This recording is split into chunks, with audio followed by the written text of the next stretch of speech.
ang mga kwento ng pag-ibig, kwento ng buhay, at kwento ng pag-asa dito sa Barangay Love Stories. Love Stories. Ang pagiging mas matanda sa isang sitwasyon ay hindi nangangahulugan na alam natin ang lahat ng bagay sa mundo. Ang pagkatuto ay hindi lamang limitado sa mas bata dahil araw-araw tinuturuan tayo ng buhay. Ikaw, kabarangay, marunong ka bang magpakumbaba?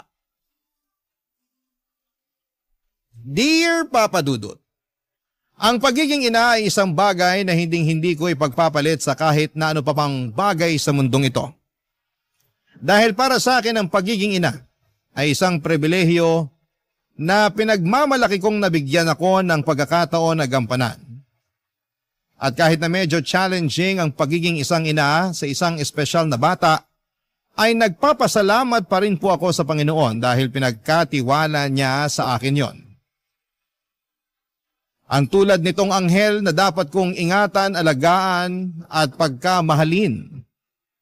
Pero bago ko po ipagpatuloy ang pagkukwento ay pabati muna ng isang mapagpalang katanghalian sa lahat ng mga kabarangay natin. Itago niyo na lamang po ako sa nickname ko na Zenny, taga Pasig, 33 years old at dating preschool teacher pero sa ngayon ay full-time mom sa aking 8-year-old daughter na isang awesome kid.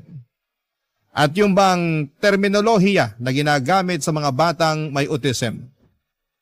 Tandang-tanda ko pa ang reaksyon ng mami ko noong nag-decide ako na mag-resign sa pagkaguro taong 2023 para tutukan ang pag-aalaga at pagiging nanay sa aking anak, Papa Dudut.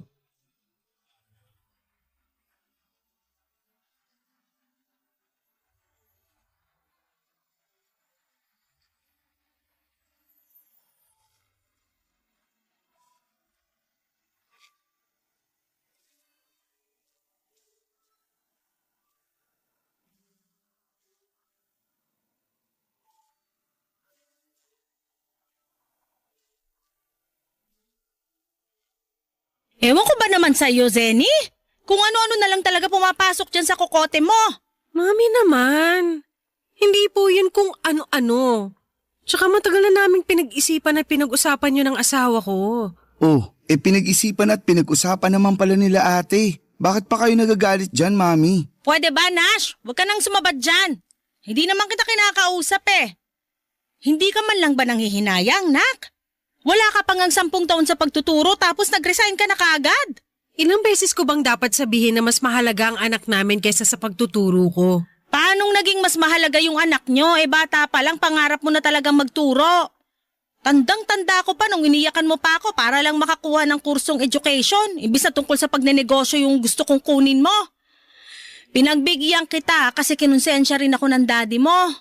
O tapos ngayon, basta-basta mo nalang iiwanan kung kailan nandiyan ka na.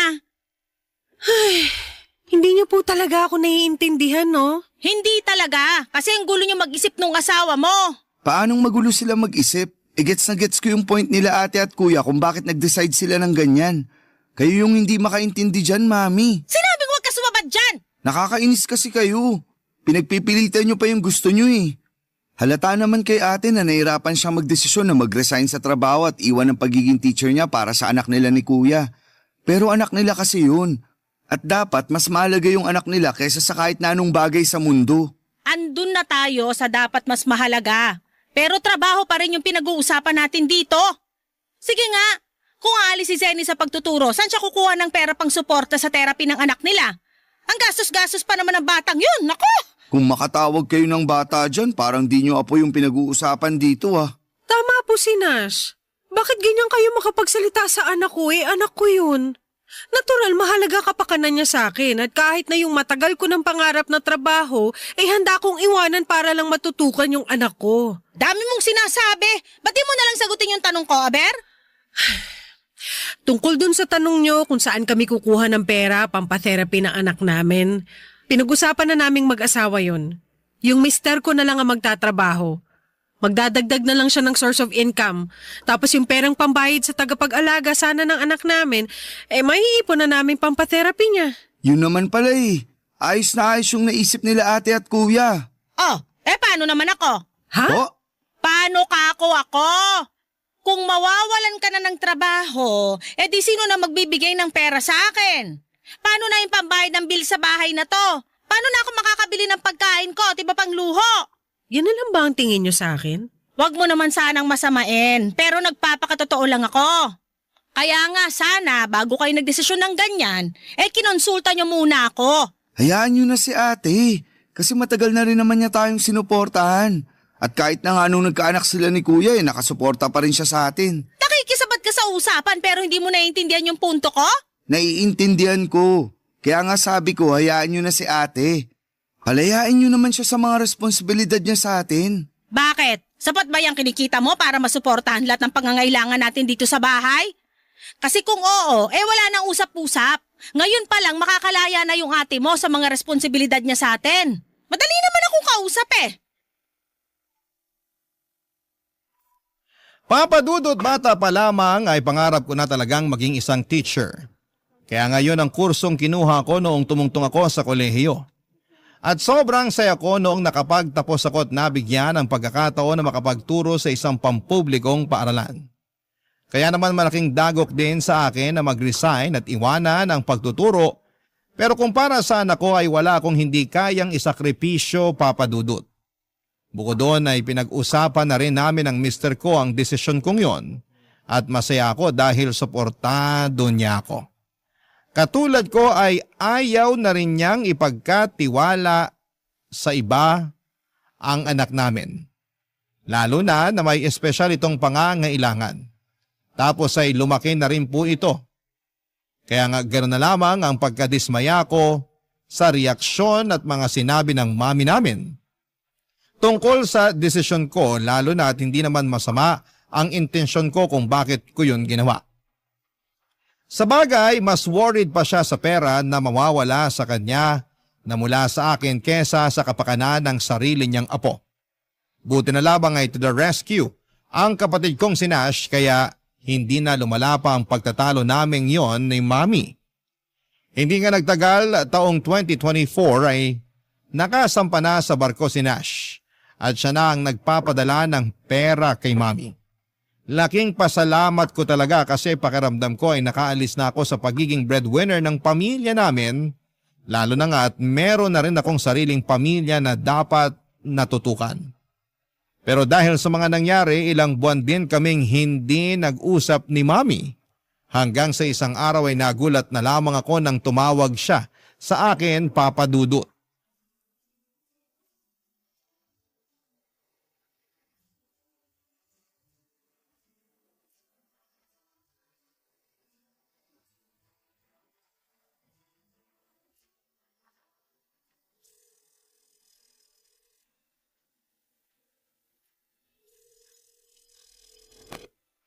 Hello? Hello, Zenny. Mi, napatawag po kayo. Oo Ito kasing kapatid mong si Nash, panay pangungulit sa akin na tawagan daw kita para kamustahin. Ayoko nga sana, kasi di ba nagkasamaan tayo ng loob nun? Wala naman po sa akin yun Buti pa sa'yo, wala na yon. Pero kilala mo naman ako. Kahit anak kita, hindi ako ganun kadaling lumimot ng kasalanan. Ano pong kasalanan? Meron po ba akong kasalanan sa inyo? Meron! Ano nga po yun? Basta. Ayoko nang pag-usapan kasi baka madagdagan lang Hindi nga yun ang dahilan ba't ako napatawag, di ba? Sa tono nyo parang napipilitan lang kayo natawagan ako Medyo. Pero kasi mapilit tong kapatid mo. Gustong-gusto na tawagan kita para kumustahin. Nakikita ko naman sa Facebook yung nangyayari sa buhay nyo. Kaya alam kong ayos lang kayo. Hindi naman po lahat ng nakikita natin sa Facebook totoo. Ibig sabihin, hindi totoo na masaya kayo dun sa picture nyo nung nag-mall kayo nung isang araw? Masaya po kami doon. Ang ibig kong sabihin... Dami-dami yung pinuntahan ng magandang lugar tapos kumain pa kayo sa mamahaling restaurant. Paano mo nagagawang kumain ng ganon samantalang yung nanay mo ay di mo makamusta? Noon na lang naman po kami nag-mall Tsaka hindi nyo ba nakita yung nauna kong upload ng picture? Na nasa ospital kami nung nadengge ang anak namin? Parang natatandaan ko, sinend ko pa yun sa inyo sa messenger. Pero hindi nyo man lang sinin. Ha? Sinend mo ba? Opo. Hindi ko nakita Siguro sira messenger ko nun. Kaya pala hindi niyo man lang kinumusta yung apo niyo. Hindi ko nga nakita. Sigurado naman ako nakukumustahin ko yung anak nyo pag nakita ko yun eh. Ikaw talaga, masyado mo akong kinukonsensya. Ako nga po kinukonsensya niyo dun sa kinain namin sa mall. May pasabi-sabi pa kayo na buti nalunok ko yung mga pagkain ng hindi man lang kayo naiisip kumustahin. Totoo naman eh. Mi, kung magsusumbatan lang po tayo, mabuti pa wag na tayo mag-usap. Nai-stress lang po ako eh. Aba, sa akin ka pa talaga na stress? Hindi ko naman po sinabi sa inyo ako nai-stress. Ganun na rin yon, ako lang naman ang kausap mo. Natural sa akin ka may stress. Hindi ko lang mapigilan. Akala ko kasi gagaan loob ko nung tumawag kayo. Kasi sa wakas nagkausap na po ulit tayo. Ay, sana talaga hindi na lang kita tinawagan. Kulit kasi ng kapatid mo. Laging tinatanong kung nag-usap na raw ba tayo. Wala naman tayong kailangan pag-usapan. Ay! Pero alam mo, buti pa yung si Nash. Ang laki-laki ng perang binibigay sa akin ngayon na nakapagtrabaho na siya sa barko. Mas malaki pa dun sa inaabot mo nung nagtatrabaho ka pa. Dapat pala, imbis na nag-teacher ka, nagtrabaho ka na lang sa barko kahit taga-ayos ng mga kwarto ba tawag doon. Basta, malaki kasi na sweldo. Masaya naman po ako sa pagiging teacher ko. Tsaka hindi rin naman maliit yung inaabot ko sa inyo noon. Nagkataon lang na mas malaki yung naibibigay ng kapatid ko. Oo, kaya pasalamat ka sa kapatid mo. Kasi inako na niya yung responsibilidad na dapat ikaw ang gumagawa para sa pamilya natin. Nagpapasalamat po ako kay Nash pero grabe naman kayo. Anong grabe dun sa sinabi ko? Na kinukumpara niyo ako sa kanya. Tsaka sinusumbat niyo na naman sa akin yung pagre-resign ko sa trabaho. Tapos lumalabas na hindi kayo marunong magpasalamat sa mga natulong ko noon sa pamilya natin nung nakakapag-abot pa ako sa inyo. Kung iisipin, parang wala akong natatandaan na nag-thank you kayo sa akin. Puro na lang kayo reklamo kasi kulang o maliit yung perang na ibibigay ko. Nagsasabi lang ako ng totoo. Alam nga namang sabihin kong sapat na yung kulang talaga. Sige nga, isipin mo yon. Hirap sa'yo, masyado kang balat sibuyas. Ibababa ko na po yung tawag. Ha? Nag-usap pa nga tayo rito. Umiiyak po kasi yung anak ko. Pupuntahan ko lang. Bye po, Mami. Ay! Tingnan mo tong babaeng to. Napakabastos! Papadudot aminado ako na na-miss ko si Mami. Pero kasi siya yung klase ng tao na mataas ang pride. Kaya nga laking gulat ko na tumawag siya sa akin pero nadismaya ako ng kaunti nung nalaman kong sinabihan pala siya ni Nash na kumustahin ako. Ibig sabihin ay hindi niya yon kusang loob na ginawa. Tapos ay hindi ko pa nagustuhan ang patutsyada niya at pagkukumpara sa aming magkapatid. Mahal ko po ang mami namin pero bata pa lamang kami ay meron na talaga siyang kakaibang ugali. Yun yung pagiging bida-bida niya at gusto laging magmukhang iyayamanin kahit na hindi naman talaga kami mayaman. Kaya nga hindi katakataka na palagi silang nag-aaway ni Daddy dahil sa ugali niyang yon. Noong graduate ako ay saka naman namatay ang tatay namin dahil sa isang aksidente. Kaya sa akin naatang ang pagiging isang breadwinner. Ako rin ang nagpaaral sa kapatid kong si Nash dahil naubos lang ni Mami ang ipon nila ni Daddy sa kakasugal ng mga panahong yon. Papadudot. Barangay Love Stories. Barangay Love Stories. Papadudot bukod sa ugaling yun ni Mami na nabanggit ko ay may pagkaprangka rin siya na tipong wala na sa lugar kung magsalita. Katwiran niya kasi ay mas gugustuhin niyang sabihin ang katotohanan kahit masakit kesang magsinungaling o mag-imbento ng matatamis na salita. At kahit nga kaming mga anak niya ay malimit niya noong pagsalitaan ng hindi maganda. At sinasabi niya na mas mabuti sa kanya na manggaling ang mga puna dahil nanay namin siya kesa naman sa ibang tao pa. Buti na lamang at hindi kami nagmana sa kanya ng kapatid kong si Nash. Kasi kung anong prangka at sakit magsalita ng mami namin ay siya namang lumanay naming magsalita ng kapatid ko. Iniisip din namin ang sasabihin bago magsalita. At kaya nga paboritong-paborito ako noon ng mga estudyante ko sa preschool dahil mabait daw akong teacher pero makatuwiran. Bagay na pinagmamalaki ko at may tuturing na isang achievement bilang isang guro, Papa Dudut.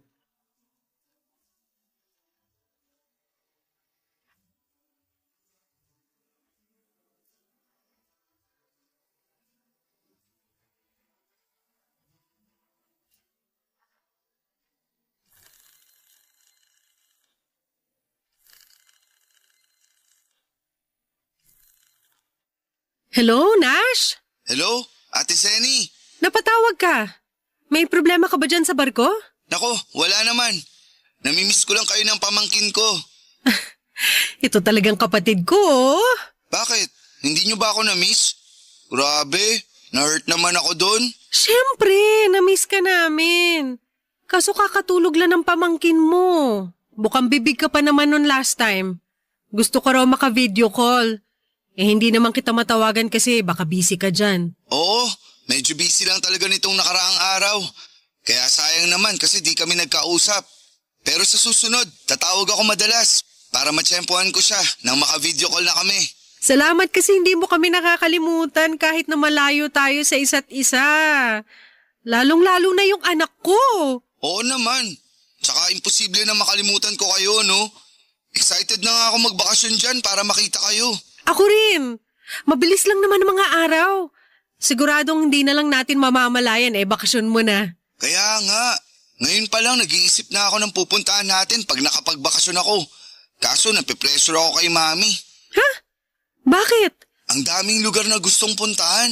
Gusto pang mga ibang bansa. Kasi raw yung mga kumare niya nadadala ng mga anak nila doon. Okay lang naman sana pero nagsisimula pa lang naman ako mag-ipon. Tsaka malaki rin yung perang pinapadala ko sa kanya buwan-buwan. Si Mami talaga? Kinonsensya pa ako na bakit daw hindi natin siya magawang spoil. Tapos kinumpara pa ako sa anak ng mga kumare niya. Nalungkot talaga ako nun at nawala sa mood makipag-usap sa kanya. Gusto pa nga akong kausapin at iritan ng kung ano-ano. Kaya nagdahilan na lang ako na dinadayariya. Naaalala ko ganyan din siya sa akin nung tinawagan niya ako para mangumusta. Yan ba yung sinabi kong tawagan ka niya? Oo. Natuwa naman ako kasi tumawag siya pero nung sinumbat na niya sa akin na hindi naman daw niya gagawin kung hindi dahil sa'yo nalungkot at nainis na ako. Naku, pasensya ka na ate. Wala yun. Alam ko naman na concerned ka lang sa amin ni Mami at gusto mo na magkausap kami. Wala namang problema sa akin yun kasi nanay natin siya. Sabi ko nga sa kanya, kinalimutan ko na yung nangyari sa amin nung bago ka palang sumampa sa barko. Kaso mukhang siya yung hindi pa nakakalimot. Pambihira na talaga yung nanay natin. Minsan, napapaisip ako kung sino ba sa ating tatlo ang mas matanda. Ha? Bakit naman? Kasi siya nga yung matanda. Pero kung umasal parang bata. Tapos sobrang maldita pa. Huy, nanay pa rin natin yun. Alam ko naman. Pero hindi lang ako natuwa sa mga sinabi niya sa'yo. Kabilin-bilinan ko pa naman kumustahin ka. Para sana magkaayos na kayo. Pero parang nadagdagan lang sama ng loob mo sa kanya. Hindi ko na nga lang masyadong iniisip. Para hindi ako makapagtanim ng galit. Siyempre nanay pa rin natin yun. Tsaka masama na magtanim ng galit sa sariling magulang. Pero tama ka rin naman sa mga sinabi mo tungkol sa kanya kanina. Daig niya pa yung bata kung umasta. Ay, kailan kaya magbabago si Mami? Yan din nga ang tanong ko. Kasi tayo lang din magkapatid ang nakakapagtsaga sa ugali niya. Oo nga Ngayon ko mas naiintindihan kung bakit madalas silang mag-away noon ni Daddy. Lagi niyang sinasabi na pala away daw si Daddy, pero siya rin naman pala ang punot dulo. Tama. Ang hirap pakasamahan ni Mami sa totoo lang. Pero nakakaawa rin naman kasi siya na lang yung nag-iisa nating magulang. Basta ako ngayon na nanay na rin ako, pinapangako ko sa anak ko na hindi ko gagayahin si Mami. Hindi ko siya pagsasalitaan ng masasakit.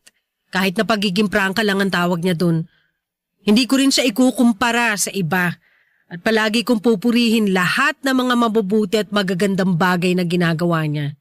Ipagmamalaki ko siya sa ibang tao at ipaparamdam ko sa kanya na mahal ko siya. Yun ang gusto kong kamulatan ng anak ko. Yung lumaki siya sa pagmamahal at hindi sa pangiinsulto.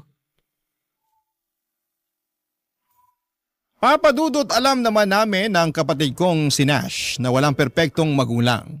At napatawad na namin si Mami sa nagawa niya noong nalulung siya sa sugal dahilan para maubos ang pera na ipon nila ni Daddy. At kahit na paulit-ulit niya akong pinakikitaan ng hindi maganda ay lagi ko pa ring iniisip na ina namin siya ng kapatid ko.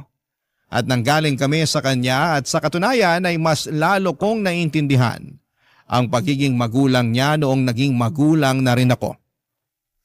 Kaya nga lungkot lang isipin na kahit pala sa kapatid ko ay hindi pa rin nagbabago ang ugali ni Mami.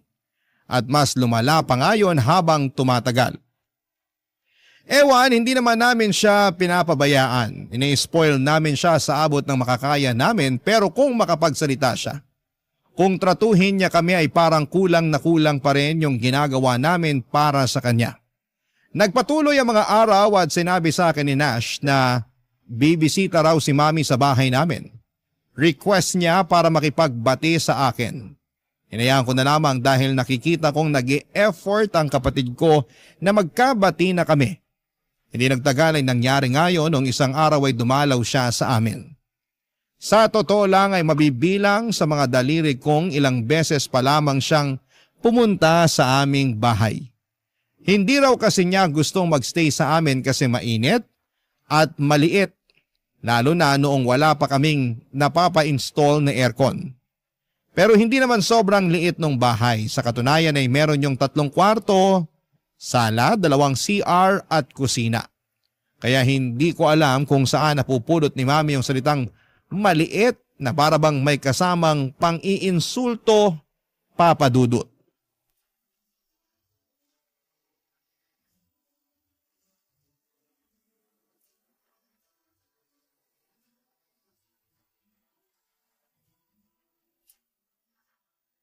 Ito po, Mi. Nag-order po ako ng mga paborito niyong pagkain. Ano-ano ba yan? May kare-kare po, tapos lechon paksiw, sinigang na bangus, tsaka fried chicken. Ang dami naman. Ano ba ako rito? Bibigtiin na? Hindi naman po sa ganun, pero syempre, naalala ko lang kayo at yung mga paborito niyong pagkain. Kaso di ko naman to mauubos lahat. Saka bakit ka ba order ng order? Po? Sabi ko, bakit ka order ng order? Sana nagluto ka na lang, nakatipid ka pa. Hindi na po ako nakapagluto. Kasi busy po ako sa pag-aasikaso sa anak ko. Bakit? Naglilikot na naman ba yung bata? Opo. Kaya binabantayan ko. Hindi ka na talaga natahimik dyan sa batang yan. Napakapasaway. Nasasanay naman na po ako sa anak ko tsaka hindi naman siya laging pasaway. Meron lang po talagang oras na malikot siya. Meron lang daw oras. Sa buong pamamalagi ko dito sa inyo puro kalikutan ng anak mo nakikita ko. Tapos napakaingay pa din, nakakarindi sa tenga. Ganyan ba talaga yan? Hindi mo man lang ba sinasaway? Sinasaway ko, pero hindi po yung klase ng saway na pinagagalitan o pinagbabawalan siya. At bakit hindi ganon? Kasi nga po... Kasi magtatampo, sasama ang loob. Alam mo, manang-mana talaga sa'yo yung anak mo. Masyadong balat sibuyas. Mami naman! Oh, bakit? Hindi po balat sibuyas ang anak ko. Kung sakali naman na mag-react siya ng ganon, hindi po niya yung kontrolado. Sa bagay, medyo maluwag pala tornilyo niyang anak mo. Ano pang sinabi niyo? Ang sabi ko, maluwag ang tornilyo niyang anak mo. Ano ba yan? Maglinis ka nga ng tenga mo, Zenny. Malinis po ang tenga ko, Mami. Kung may marumi man dito ay yung bunganga niyo. Anong sinabi mo? Napakabastos mo naman sa akin! Kayo po yung unang ng bastos. Una, nagre-reklamo kayo sa mga pagkaing in-order ko. Masasarap naman yan. Tsaka mga paborito nyo pa. Tapos bigla-bigla nyo na lang sinabihan na maluwag ang tornilyo ng anak ko. Alam nyo namang may kondisyon siya. Oh, yun na nga yun. Maluwag ang tornilyo. May tamang tawag po ron. At hindi yung pagiging maluwag ang tornilyo. Sus! Ang dami niyong pauso. Nung unang panahon, kung hindi sinto-sinto, maluwag ang tornilyo ang tawag dyan? Wala na po tayo sa sinaunang panahon. Baka nakakalimutan yung 2024 na ngayon. Hindi ko nakakalimutan kung anong taon na ngayon, no? Akala mo sa akin nag-uulyanin na? Hoy, para sa kaalaman mo, 61 years old pa lang ako. Hirap sa'yo, nasabihan ka lang ng totoo, nagagalit ka na agad. Ganyan na ba mga kabataan ngayon? Asartalo? Pikon? Hindi po ako pikon. At hindi tayo nag-aasaran dito. Tsaka winelcome ko kayo ng maayos dito sa bahay namin. Tapos ganyan lang isusukli nyo sa akin. Hindi ko naman talaga gustong pumunta dito sa bahay nyo, no? Yung kapatid mong si Nash ang mapilit. Nananahimik ako dun sa bahay tapos gustong-gustong bumisita ako rito. Aba, tinakot pa ako na hindi magpapadala ngayong buwan kundi raw ako pupunta dito sa inyo? Naiintindihan ko po kung bakit gustong-gusto ni Nash na pumunta kayo rito sa bahay. Siyempre, para makapag-bonding tayo. Kaya nga pinaghandaan ko talaga yung pagdating nyo. Hindi lang ako nakapagluto. Pero nag-effort akong umorder ng mga paborito nyong pagkain na hindi nyo man lang na-appreciate. Kayo po ba naiintindihan nyo yung intensyon ng kapatid ko? Kung bakit niya ginagawa sa atin to? Hirap sa inyo masyado kayong ma-pride. Nawala na sa lugar ay anak nyo naman ako. Hindi po ako ibang tao para ganyan ninyo. Kahit naman sa ibang tao, ganito ako Saka matagal na mataas ang pride ko. Mas mataas pa sa bubungan ng bahay nyo. Sinabi nyo pa. Aba talaga namang sinangayunan mo pa nga? Kesa namang kontrahin ko, di ba? Tsaka kakasabi ko lang na masyado kayong ma-pride na wala na sa lugar. Sana talaga din na lang ako pumayag na pumunta sa bahay nyo. Sana nga po, hindi na lang kayo pumunta rito kung hindi nyo rin pala magagawang iwan sa bahay. Yung ugali nyong yan. Nakakalungkot. Kasi akala ko po makakapag-bonding na tayo. Papadudot nung nalaman kong bibisita si Mami sa bahay namin ay na-excite ako at masaya ako na ibinalita yon sa mister ko. At kahit pati siya ay natuwa na pupunta ang Mami sa bahay. Nagtanong nga siya sa akin kung magluluto ba ako ng espesyal lalo na yung mga paboritong potahe ng nanay ko. Pero ang sabi ko ay plano ko na umorder na lamang sa labas dahil matrabaho yon at walang titingin sa anak namin. Hindi naman ako kinontra ng mister ko lalo na rin at hindi rin naman niya ako matutulungang mag-alaga sa anak namin. Kasi nga may pasok siya sa trabaho ng araw na yon. Pero sinigurado ko naman na umorder ako ng mga pagkain na paborito ni Mami mula sa paboritong restaurant niya. Kaya nga nung hindi niya na-appreciate yung ginawa ko, ay gano'n na lamang ang lungkot ko, Papa Dudut. Pinalalabas niya na wala akong talent sa pagluluto kaya bumili na lamang ako sa labas. Tapos, ininsulto niya pa ang anak ko. Bagay na nagpapanting sa tenga ko. Ang sakit-sakit noon para sa akin at mas nadagdagan lang ang sama ng loob ko sa sarili kong ina. Barangay Love Stories. Barangay Love Stories. Papadudot sa kabila ng lahat ay pilit kong sinantabi ang mga hinanakit at sama ng loob ko sa mami ko. Dahil may mas importante akong bagay na dapat pagtuunan ng pansin. At yun nga ang anak namin ng mister ko. Sa totoo lang ay hindi madali ang magkaroon ng anak na espesyal ang kondisyon. Walang araw na hindi nagiging extra challenge lalo na kapag sinusumpong siya. Pero sa kabila ng lahat ay sobrang saya ko kasi nagagampanan ko ng maayos at mabuti ang pagiging nanay sa anak namin. Doon ko nga mas lalong na-appreciate, Papa Dudut, ang sarili ko at ang iba pang nanay dyan. Lalo na yung katulad kong merong anak na may autism. At buti na lamang kahit na wala akong masyadong suporta at tulong na nakukuha mula sa aking sariling ina ay nandyan naman ang kapatid kong si Nash para mangumusta at umalalay sa amin sa pamilya ko.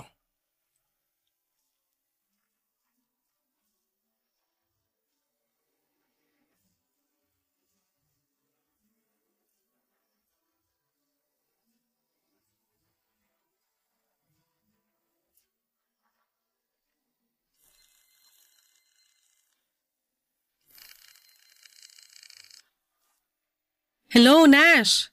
Hello, Ate Senny? Hi, kumusta ka naman dyan sa barko? Okay lang. Masaya na malungkot. Masaya kasi marami kaming bansa na pinupuntahan. Pero malungkot dahil malayo naman ako sa inyo. Ikaw talaga. Malapit ka na rin namang umuwi, di ba? Sabi mo dito mo plano magpasko at bagong taon. Oo, kaya nga excited na ako. Parang gusto ko nang ilayin ng mga araw para lang dumating na yung bakasyon ko. Gustong gusto ko na kayong makita. Lalo na yung pamangkin ko. Miss na miss ka na nga nung anak ko. Panay banggit sa pangalan mo, hindi niya makalimutan na ipapasyal mo raw siya sa museum pag nagkita kayo. Alam mo naman yung batang yun nahihilig sa history at geography. Kaya nga naisip ko siya agad nung nakapunta na ako sa mga bansa na palagi naming pinag-uusapan na gusto niyang puntahan paglaki niya. Ay, sana talaga kasama ko kayo rito, ate. Yun bang nakakapamasyal tayo bilang pamilya at hindi nagtatrabaho? Hayaan mo. Alam ko naman na matutupad din yan sa susunod eh. Kung hindi ngayon, siguradong meron pang susunod. Pinag-iipunan naming mag-asawa yung birthday ng pamangkin mo. Gustong-gusto kasi no na mamasyal imbes na mag-party. Naisip ko, okay lang dahil mas matrabaho naman yung pagpapaparty kesa pamamasyal. Tapos kakain na lang din kami sa labas. Alam mo, mas practical nga yan. Pero kailan nga ulit yung birthday ng pamangkin ko? Sa January na, no? Sorry, di ako masyadong magaling sa dates. Alam mo yan. Alam ko naman yon. At tama ka na sa January na. New Year siya pinanganak. Ano ka ba ang dali tandaan nun? Malaking blessing din talaga kahit na binigay siya sa amin ng Diyos na may espesyal na kondisyon. Hindi naman nakabawas sa pagiging blessing niya sa pamilya natin yung espesyal na kondisyon niyang yun.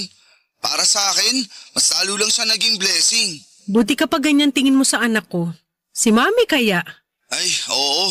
Nakwento nga niya yung nangyari nung pumunta siya dyan sa inyo. Sorry ate ha. Sorry saan? Kasi pinapunta ko pa siya dyan. Umaasa kasi ako na makikita ni Mami yung nakikita ko. Lalo na sa anak mo. Kung gaano siya kabait, katalino, mapagmahal at malambing na bata. Naintindihan ko naman na mabuti yung intensyon mo eh. Kaya hindi ka dapat mag-sorry. Tsaka sinabi ko kay Mami na gusto mo lang din kaming makapag-bonding. Kaya pinapunta mo siya sa bahay. Pero kakaiba rin kasi si Mami.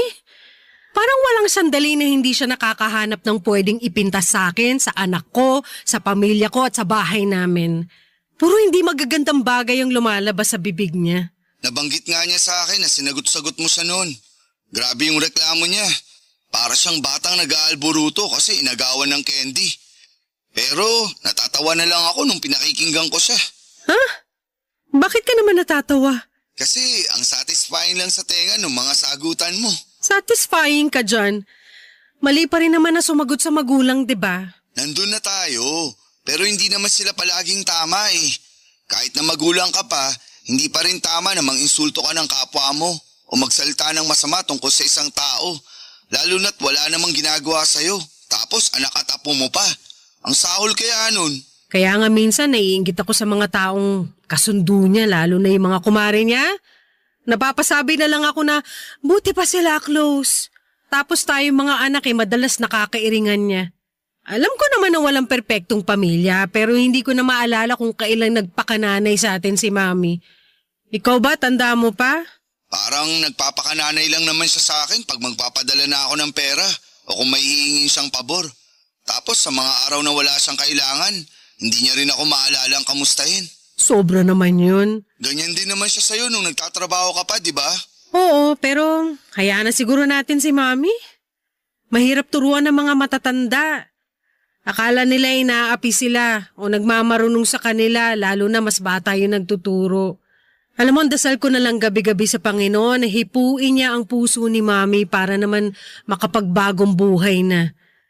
Wala namang pinapanganak na perpekto, pero nasa tao pa rin ang pagbabago. At sana magbago si Mami sa mabuti at hindi sa masama. Papa Dudut, hindi lang ako nagpapasalamat sa Diyos dahil meron akong mabuting asawa, thankful din ako sa Kanya dahil meron akong mabait at maalalahaning kapatid sa katauhan ni Nash. At kahit nga nasa malayo siya ay hindi pa rin niya kami nakakalimutan ng pamilya ko. Lalo na ang pamangkin niya na mahal niya. Naalala ko na grabe ang iyak niya noong hinatid namin siya sa airport at habang nagpapaalam sa anak ko. Mami miss daw kasi niya ito. Sobrang close kasi nila. Lumipas sa mga araw, binalita sa akin ni Nash na may sakit daw si Mami kaya naman nag-worry ako ng husto. Lalo na at wala pa naman siyang kasama sa bahay namin. Kaya nga dali-dali kaming nagpunta doon ng anak ko para bisitahin siya. Pero bago kami umalis, ay may drawing na ginawa ang anak ko para iregalo sa kanyang lola. Natuwa naman ako at na-excite na maibigay niya yon ng personal sa nanay ko. Pagdating namin sa bahay niya, naking dismay ako dahil iba ang nangyari, Papa Dudut.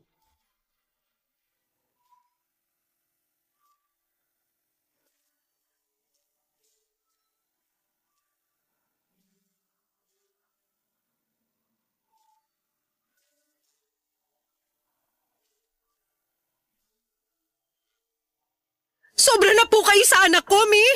Oh, ano bang ginawa ko sa anak mo? Para sa kaalaman mo, hindi ko siya pinalo o pinagmalupitan kaya umiyak yun, no? Baka mamaya makasuhan pa ako ng child abuse nang wala sa oras. Hindi nyo nga pinalo. Hindi nyo nga pinagmalupitan pero pinagsalitaan nyo naman na masakit kaya umiyak siya. Ha? Ano ba sinabi ko? Sinabi ko lang naman yung totoo. Kasalanan ko ba kung nasaktan siya? Di ko naman kontrolado mararamdaman ng anak mong balat sibuyas. Hindi nyo nga kontrolado pero sana naisip nyo man lang. Ang tawag doon konsiderasyon. Hey, alam ko tawag doon, no? Tingin mo sa akin, Bobo? Siguro nga ganyan talaga kayo. Ay, anak ng tinapa! Ikaw pa lang ang anak na tinawag na Bobo ang sarili mong ina. Napakasama na ugali mo.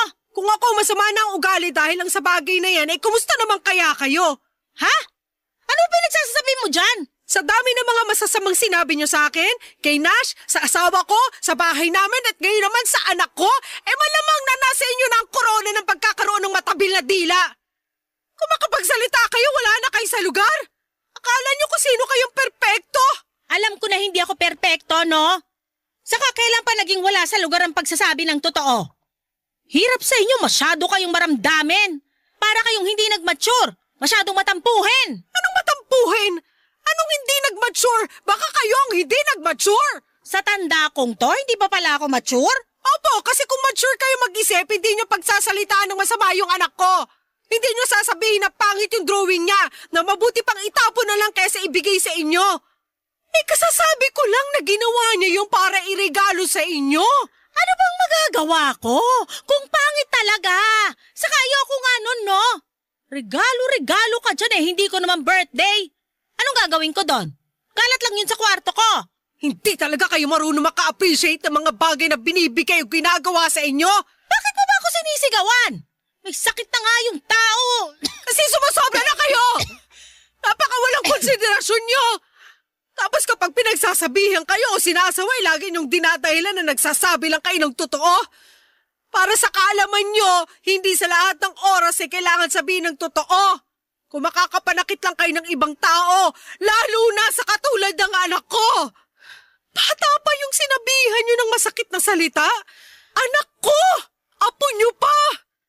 Kahit sinong bata, may espesyal na kondisyon o wala, hindi deserve na pagsalitaan ng masakit ng lola nila. Bakit naman hindi? Nung araw ganyan naman magsalita ang mga matatanda sa amin, tapos di naman kami nasasaktan. Hindi ako naniniwalang hindi kayo nasasaktan. Aba, sinasabi mo ba na sinungaling ako? Opo, kasi kung hindi kayo nasasaktan, di hindi rin kayo magre-react sa mga pagsagot-sagot ko sa inyo. Kaso nasasaktan din kayo, kaya nagagalit kayo ng ganyan. Alam mo naman pala na nagagalit ako, tapos sinasagot-sagot mo pa ako. Alam ko na masamang sumagot sa magulang. Pero sana alam nyo rin ang limitasyon nyo bilang magulang. Hindi nyo pwedeng gamitin sa lahat ng oras na nanay namin kayo ni Nash. O mas matanda kayo sa amin. Para idahilan na alam nyo na ang lahat. Kaya nasabi ko na parang kayo ang hindi nag-mature sa amin kasi ganyan pa rin ang pag-uugali nyo. Bakit kaya hindi nyo subukang magbago ng pag-uugali? Para naman magkasundo-sundo na tayo. Kung iisipin nyo kasi, hindi lang kami ng kapatid ko yung palagi nyong kairingan at tinuturing na kaaway. Pati na rin yung mga iba natin mga kamag-anak. Kung tutuusin, mas kasundo nyo pa yung mga kumare nyo. Mabuti sana kung nalalapitan nyo sila sa oras ng kagipitan. Eto nga nagkasakit kayo, walang dumalaw sa inyo rito sa bahay ni isa. Kami na nga lang ng anak ko ang pumunta. Tapos ganyan nyo pa kami tratuhin. Sobra naman po yata yun. Sobra naman po kayo. Papa Dudut, hindi na nakaimik si Mommy sa mga sinabi kong yon at nakita ko na lamang na napabuntong hininga siya. Tapos ay sunod-sunod na yung ubo niya, kaya nag-worry naman ako. Inasikaso ko siya, bagay na hindi na niya tinanggihan. Totoo naman lahat ng mga sinabi ko tungkol sa mga kumari niya na wala man lang pumunta sa bahay para kumustahin siya. Buti na lang talaga at binalita sa akin ni Nash ang kondisyon ni Mommy at napuntahan agad namin siya. Pinagluto ko rin ang Mommy ng lugaw at pinakain. Tapos ay pinainom ko siya ng gamot at maya-maya lang ay nakatulog na siya. Nanood na lamang kami ng TV ng anak ko sa sala hanggang sa makatulog siya. At pagkatapos ay naglinis na ako ng bahay namin. Habang ginagawa ko yon, ay nakokonsensya ako sa mga sinabi ko sa mami ko, pero may bahagi ako sa aking isipan na nagsasabi na tama lang din na prinangka ko siya para ma-realize niya na sumosobra na siya. Kami lang ba ng kapatid kong si Nash ang may nanay na katulad ng nanay ko? Mahal pa rin namin siya, Papa Dudut, pero sana'y magbago na siya. At tama ang kapatid ko na magbago siya sa mabuti at hindi sa masama dahil marami pa kaming pangarap sa buhay na gusto naming kasama siya. Sa kasalukuyan ay hindi na ganong kamaldita si Mami. Feeling ko ay tinablan siya sa mga sinabi ko sa kanya noong may sakit siya at nakita niya ang importansya ng pamilya na siyang nandyan at maasahan sa oras ng kagipitan. Kasabay noon ay hindi pa rin ako humihinto sa pagdarasal. Na sana'y tuluyan na kaming magkasundo dahil hindi pa naman huli ang lahat. Hanggang dito na lamang po ang sulat ko, Papa Dudut. Maraming salamat po sakaling mapili po ninyong i-ere sa inyong programa. God bless and more power sa Barangay Love Stories. Number 1 po kayo sa puso namin. Ang inyong forever kapuso at kabarangay, Zenny. Barangay Love Stories. Barangay Love Stories. Minsan, mahirap gumawa ng tama, pero kahit dehado ang ating bida, iyon pa rin ang ginawa niya. Ano ang masasabi mo sa Barangay Love Stories natin today? Abangan namin ang sagot mo sa comment section. Barangay LS 97.1. 97.1. Forever. Number 1.